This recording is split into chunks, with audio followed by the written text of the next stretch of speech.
अब परमात्मा अपनी सच्चिदानंद घन की वाणी में 5वें वेद में कहते हैं, इस देही को देवालोचे तू नर क्यों उकलाता। जैसे कई व्यक्ति दुखी हो जाते हैं अपने प्रारब्ध के पापों से, संकट के ऊपर संकट, संकट के ऊपर संकट आ रहा है, तो वो क्या दुखी होकर के क्या धारणा करते हैं, हे भगवान आत्महत्या कर लो। इसके विषय में परमेश्वर अपनी वाणी में कहते हैं, इस देही को और देवता लोचे तू नर क्यों उकलाता।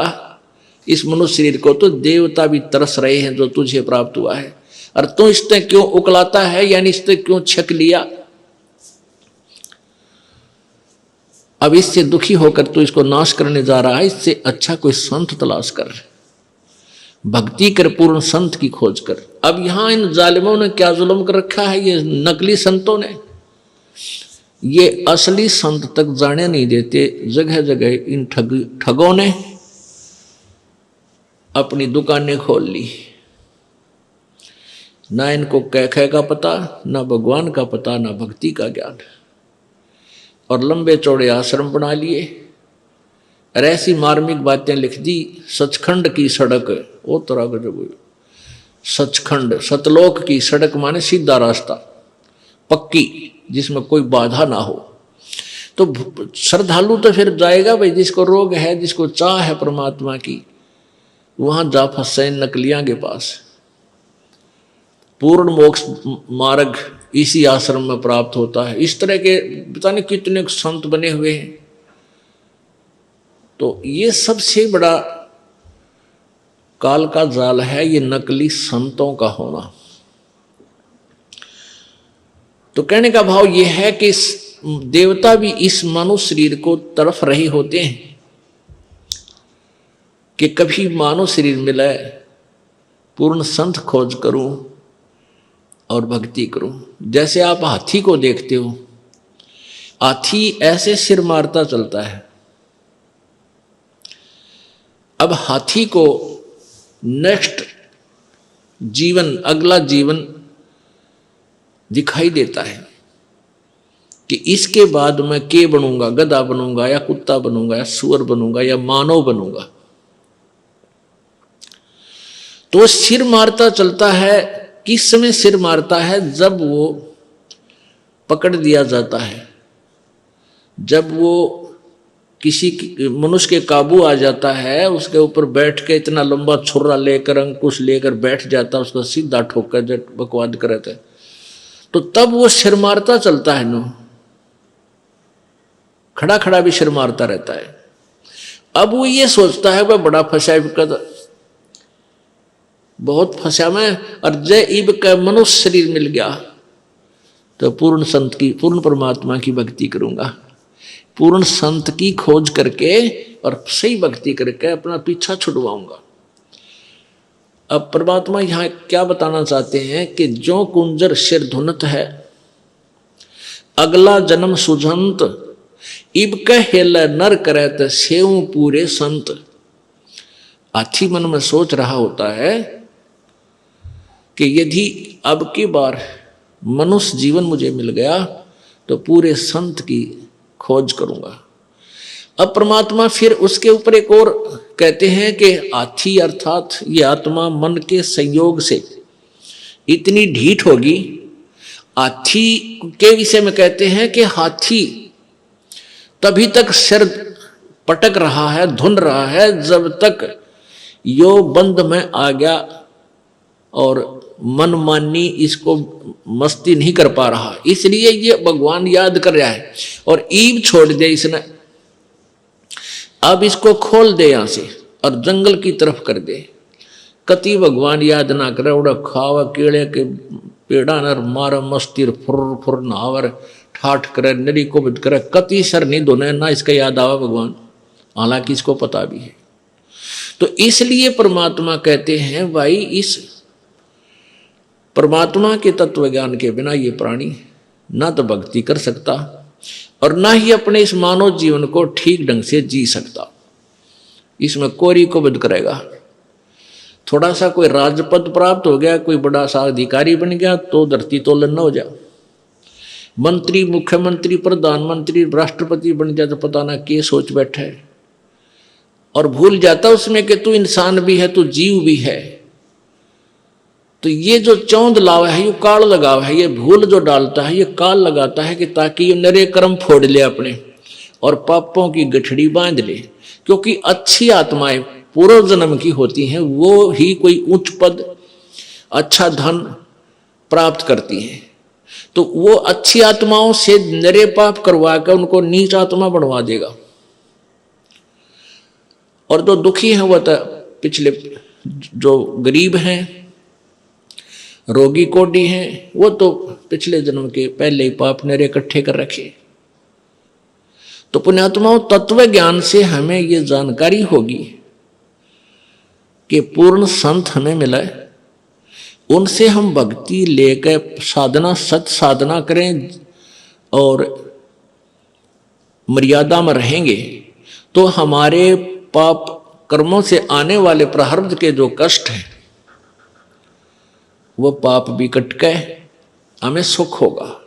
यानी आप पर आने वाली आपदाएं, संकट भी दूर होंगे, आप निर्धन भी नहीं रहोगे, आप धनी बन जाओगे। एक तो आप यहाँ के भौतिक सुख के, भौतिक धन के धनी बनोगे और आध्यात्मिक धन के भी आप धनी बनोगे। आप दोनों ही धनी इस परमात्मा की सत्य साधना से। कौन से परमात्मा की? उस पूर्ण ब्रह्म की। गीता जी अध्याय नंबर 15 के श्लोक नंबर 1 से 4 तक ये बताया गया है कि ये संसार रूपी एक उल्टा लटका हुआ वृक्ष जानो, और वृक्ष की ऊपर को जड़े मानो, ऊपर अर्श कुर्श पर, अर्श माने आसमान पर, कुर्श माने उसके कॉर्नर पर, आखिरी छोर पर, अर्श कुर्श पर श्वेत गुमज है। और जहां परमेश्वर का डेरा, जहां कबीर परमात्मा का डेरा स्थान सतलोक है, अरस यानी आसमान के अंतिम छोर पर, ऊपर में, कति चोटी में, सुन शिखर में, तो वहां परमात्मा रहता है सतलोक में। तो ऊपर को तो जड़ है, यानी वहां से तो सबकी उत्पत्ति हुई है, वहीं से ब्रह्म की उत्पत्ति, जो 21 ब्रह्मांड का मालिक है, ब्रह्मा विष्णु महेश का पिता है, जिसको काल ज्योति निरंजन भी कहते हैं, काल ब्रह्म भी बोलते हैं। और वहीं से परब्रह्म जो 7 संग ब्रह्मांड का स्वामी है, उसकी उत्पत्ति हुई है। अर्थात वो जड़ है, वो मूल है, मुख्य है, सबकी, सभी प्राणियों और सभी ब्रह्मांडों का रचनहार वही है। तो वो ऊपर को जड़ वाला, तो ये आदि पुरुष परमेश्वर यानी पूर्ण ब्रह्म रूपी तो जड़ समझो इस संसार रूपी वृक्ष की, और नीचे को ये तीनों गुण रूपी शाखा, रजगुण ब्रह्मा, सतगुण विष्णु, तमगुण शिव जी, ये शाखाएं हैं। बीच के जो और भाग हैं उनको काल ब्रह्म ने नहीं बोला गीता में। उसके लिए गीता जी अध्याय नंबर 4 के श्लोक नंबर 34 में बताया है कि वो तत्व ज्ञान जो अध्याय नंबर 4 के श्लोक 32 में जिसके विषय में लिखा है कि सच्चिदानंद घन की वाणी में वो लिखा हुआ है, विस्तार से कहा, उस तत्व ज्ञान को यानी कंप्लीट नॉलेज, उस पूर्ण संपूर्ण ज्ञान को किसी तत्वदर्शी संत से जाकर पूछ। उनको दंडोत प्रणाम करने से, कपट छोड़कर उनसे प्रसन्न करने से वो तत्वदर्शी संत तुझे उस परमात्म तत्व की, यानी और परमात्मा गीता ज्ञान दाता से कोई भिन्न है, उस पूर्ण ब्रह्म के बारे में जानकारी देंगे। उस तत्वदर्शी संत की पहचान बताई है 15वें अध्याय के प्रथम श्लोक में। उसमें बताया कि ऊपर को जड़ वाला, नीचे को तीनों गुण रूपी शाखा वाला, ये जो संसार रूपी वृक्ष के सारे पार्ट, सभी विभाग, जड़ कौन परमात्मा है, और तना कौन प्रभु है, डार कौन प्रभु है, और शाखा कौन है, ये विस्तार से जो जानकारी देगा स वेदविद, वह वेद के तात्पर्य को जानने वाला है, अर्थात वो तत्वदर्शी संत है।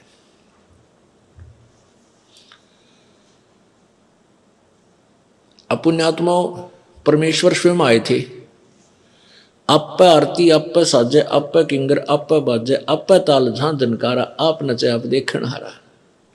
कह कबीर ऐसी आरती गाऊं, आपा मध्य आप समाऊं। तो परमात्मा स्वयं ही आए हैं, आप आरती नहीं होगी, आप साजे, आप किंगर, आप बाजे, आप नचे और आप देखण आ रहा, आप ही एक दास की भूमिका कर रहे हैं परमात्मा, और स्वयं ही सब ब्रह्मांडों का संचालन करने वाले भी वही हैं, सबकी देख रेख भी वही कर रहे हैं।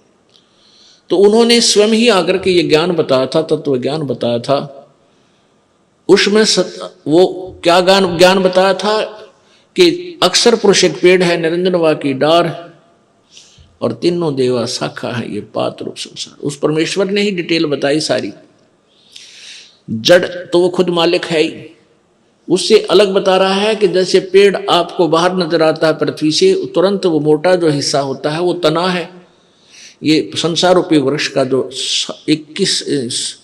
7 संग ब्रह्मांड का जो अक्षेत्र है, उसका मालिक है, उसको तो समझो तना है, और वो है परब्रह्म यानी अक्षर पुरुष। उससे फिर आगे मान लीजिए तना का एक डार निकलती है मोटी, उसको समझो ये क्षर पुरुष, अक्षर यानी सर पुरुष यानी ब्रह्म ज्योति निरंजन कहो, इसे काल कहो। और उस डार के फिर 3 शाखा हैं, ये रजगुण ब्रह्मा, सतगुण विष्णु, तम गुण शिवजी रूपी शाखा, और फिर पात रूप संसार। इस विस्तार से जो बताएगा स वेदवित, वो तत्वदर्शी संत है। तो तत्वदर्शी संत की खोज करने के बाद उस परम पद परमेश्वर की खोज करनी चाहिए। जब तत्वदर्शी संत आपको मिल जाए, उसके पश्चात गीता जी अध्याय नंबर 15 के श्लोक 4 में कहा है कि तत्पश्चात परमात्मा के, उस परमेश्वर के उस परम पद की खोज करनी चाहिए, जहां जाने के बाद फिर संसार में लौटकर प्राणी कभी नहीं आता। और जिसने सारे ब्रह्मांडों की रचना की है, जिस भगवान ने, और गीता ज्ञानदाता कहता मैं भी उसी की शरण में हूं, उसी की भक्ति करनी चाहिए। गीता जी अध्याय नंबर 18 के श्लोक नंबर 62 में कहा कि अर्जुन तू सर्वभाव से उस परमेश्वर की शरण में जा, जिसकी कृपा से तू परम शांति और शाश्वत स्थान अर्थात सनातन परम धाम को यानी सत्यलोक को प्राप्त होगा। वहां जाने के बाद फिर कभी जन्म मृत्यु नहीं होगी। वहां जाने के बाद प्राणी कभी लौटकर संसार में नहीं आते। 15वें अध्याय के 4थे श्लोक में स्पष्ट किया है। और इन 3 प्रभुओं के विषय में गीता जी अध्याय नंबर 15 के 16 और 17 श्लोक में स्पष्ट किया है। एक क्षर पुरुष, एक अक्षर पुरुष, यानी एक ब्रह्म, एक परब्रह्म, और ये दोनों ही नाशवान हैं। इनके लोगों के प्राणियों का भी सतुल शरीर नाशवान ही है, और जीवात्मा सबकी वो तो अमर है ही, गधे की भी है, कुत्ते की भी है। फिर 17वें श्लोक में 15वें अध्याय के गीता जी में कहा है कि उत्तम पुरुष है, पुरुष माने प्रभु, उत्तम पुरुष है तो अन्य परमात्मा इति उदाहरते। और ये लोग तरनम आविश्य विभर्ति आवे ईश्वर है, कति स्पष्ट कर दिया है कि जो उत्तम पुरुष, पुरुष माने प्रभु, उत्तम माने श्रेष्ठ यानी सही भगवान, तो इन ऊपरलों से और ही ऊपर वर्णित 16वें श्लोक में वर्णित भगवानों अक्षर पुरुष, क्षर पुरुष और अक्षर पुरुष से कोई और ही है, और वही परमात्मा इति उदाहरते उसको भगवान कहा जाता है। और वही लोक तरम आविश्य विभर्ति, तीनों लोकों में प्रवेश करके सबका धारण पोषण करता है, वो अवय ईश्वर है। अवय माने अविनाशी, वो वास्तव में अविनाशी परमात्मा है। तो पुण्यात्मा हमने उस परमात्मा की भक्ति करनी है। उसकी भक्ति करने से हम पाप जो हमारे प्रारब्ध में दुख हैं उनसे भी छुटकारा होगा। हमारे जो प्रारब्ध में दुख हैं उनसे भी हमारा छुटकारा होगा, क्योंकि मासा घटे न चल बधे वेद न लिखे जो लेख, सच्चा सतगुरु मेट करे ऊपर मारे मेखे। कहते हैं मासा घटे न चल बधे वेद न लिखे जो लेख,